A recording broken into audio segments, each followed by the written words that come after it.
using any promotional type properties that come across with copyrighted books?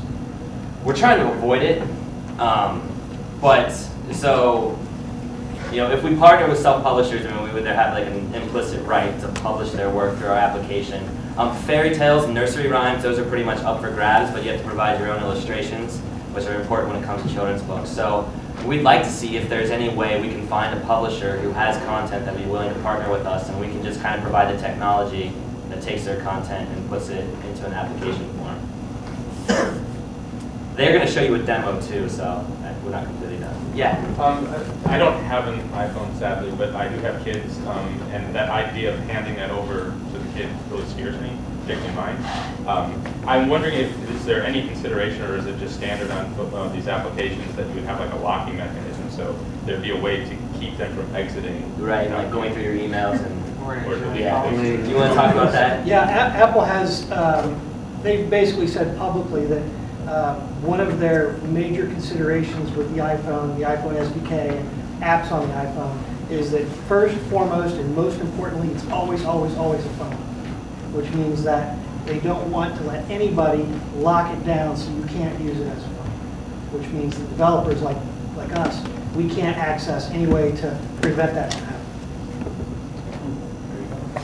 Are you? I think he's saying like to keep them inside the application. Right. Okay. And that's what I'm saying. Apple, there's no way to do that. Okay. Apple's not providing a way to do that. But is it prompt? You know, so if it rings and stuff, it will act like a phone. But there's no way to keep. Right. Okay. But friends of mine who have kids hand them their phone all the time, Yeah. and they really don't have a problem. They don't have my kids. The screaming 3-year-old that you saw in the video is actually my son, and he's a big fan of my phone. So yeah, I think a lot of it has to do with, like you said, it depends on.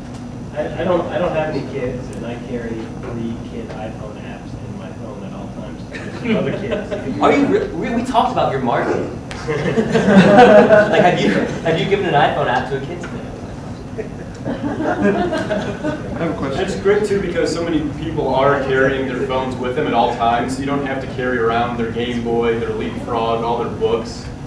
In addition, there is an educational component to learning how to read and marketing the application. So there's different levels of books to give to your children. So they're not just rotting their brains out playing a video game.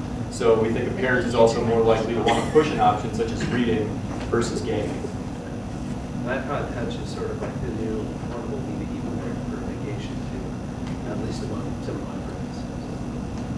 Plus, there's a with a regular book, you go from page to page to page. The way we set things up, there's a lot of opportunity for interactivity, such that let's say you want the book is maybe education for math, and they have to solve a problem before they can move to the next page.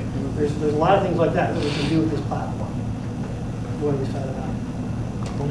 Do you have any goals to do anything else to monetize it, like bring it online and kind of synchronized file where the parent can sit the kid down in front of the computer and they can